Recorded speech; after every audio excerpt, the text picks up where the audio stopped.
Hi అండి. అందరికీ శుభ శనివారం. ఇవాళ శనివారం సందర్భంగా వెంకటేశ్వర స్వామి వారి సుప్రభాత సేవ గురించి నా అనుభవం నేను చెప్పదలుచుకున్నానమాట. మేము సుప్రభాత సేవకి వెళ్ళినప్పుడు మేమనే కాదు, ఎవరు వెళ్ళినా కూడా ఆ ఆనంద నిలయంలోకి వెళ్తున్న వారు ప్రతివారు కూడా గోవిందా గోవిందా అని అంటూ ఆ లైన్ సాగుతుందన్నమాట. అలా సాగుతున్నప్పుడు మేమందరం కూడా ఆ బంగారు వాకిల్లోకి వెళ్ళామన్నమాట. జయ విజయాల దగ్గర 45 మినిట్స్ దాకా కూడా మనల్ని నిలబెడతారు.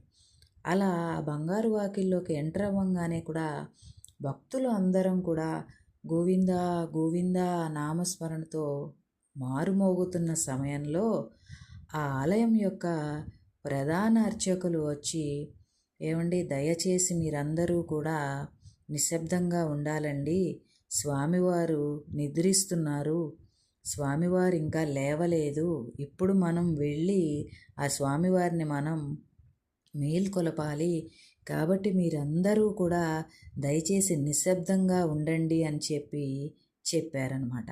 నాకు ఆ మాట వినంగానే ఆ జయ విజయాల దగ్గరే ఉన్నామన్నమాట.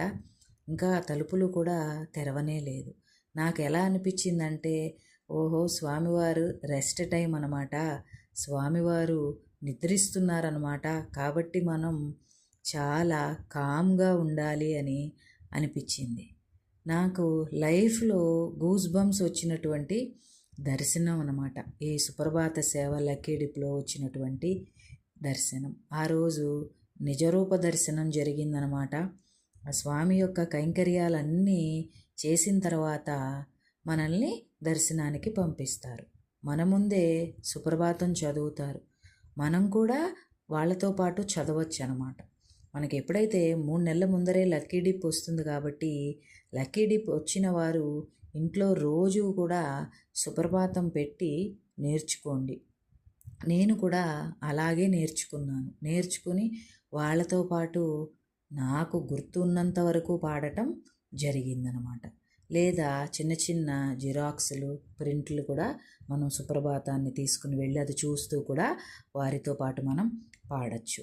అలా పాడుతున్న సమయంలోనే స్వామివారికి నిద్రించడానికి వేసినటువంటి పరుపు అవన్నీ కూడా మన ముందే తీసుకొచ్చి జాగ్రత్త పరుస్తారు. అవన్నీ చూస్తే చాలా బాగుంటుందండి. అది ప్రతి ఒక్కరూ కూడా అనుభవించాల్సిందనమాట. ఇవన్నీ జరిగిన తర్వాత స్వామివారికి మొత్తం కైంకర్యాలన్నీ జరిగిన తర్వాత మేము వెళ్ళింది నిజరూప దర్శనం కాబట్టి స్వామివారు ఎంత బాగున్నారో, ఎక్కడో ఉన్న స్వామిని మనం అలా గడప గడప ఎర్లీ అవర్స్లో అలా దాటుకుంటూ ఆయన్ని చూసిన క్షణం మనకి కొండంత ధైర్యం అండి. అందుకే 7 కొండలవాడ గోవిందా అన్నారు. ఆయన్ని అలా చూసినప్పుడు చక్కగా పట్టు పంచ కట్టారనమాట. తెల్లటి పట్టు పంచ స్వామివారికి కట్టారు. అలా జంధ్యం వేశారు. అంతేనండి, నాకు అంతవరకే గుర్తుంది. తెల్లటి పంచ జంధ్యం. ఆ స్వామివారిని అలా చూసిన క్షణం మనకి ఎన్ని బాధలు ఉన్నా సరే ఆ బాధలన్నీ కూడా పోతాయి అనిపిస్తుంది అనమాట. అలా ముందుకు వెళ్తున్న కొద్దీ స్వామివారు మనకి దగ్గరగా వచ్చేస్తారనమాట. ఎంత పెద్దగా ఉంటారో స్వామి.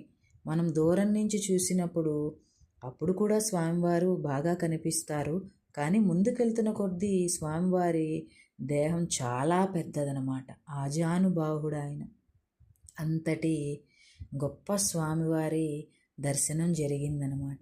ఇది జరిగి చాలా రోజులైనా కూడా నాకు నిన్ననే జరిగినట్టు ఇవాళే జరిగినట్టు అలా అనిపిస్తుందన్నమాట స్వామివారి సుప్రభాత సేవ.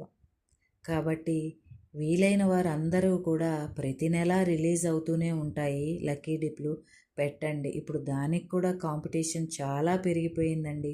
కొన్ని కోట్ల మంది పెడుతున్నారనమాట. అయినా కూడా స్వామివారి మీద భారం వేసి పెట్టండి. ఒకవేళ లక్కీ డిప్లో సెలెక్ట్ అయితే మాత్రం ఎట్టి పరిస్థితుల్లో కూడా దాన్ని మిస్ చేసుకోవద్దు. అది లైఫ్ టైం మెమరీ అనమాట.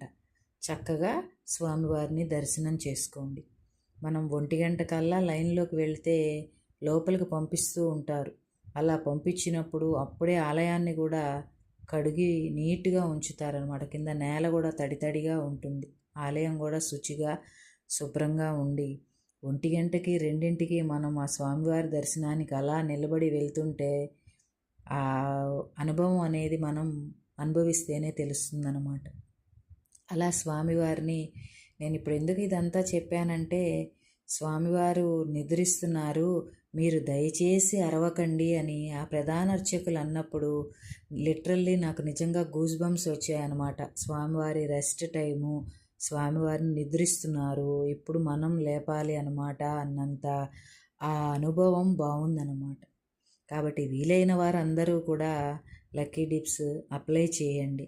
వస్తే మాత్రం మిస్ చేసుకోకుండా స్వామివారి దర్శనానికి వెళ్ళండి. స్వామివారి దర్శనానికి వెళ్ళినప్పుడు నన్ను కూడా ఒక అర సెకండ్ తలుచుకోండోయ్. హ్యాపీ సాటర్డే అండి. ఉంటాను మరి.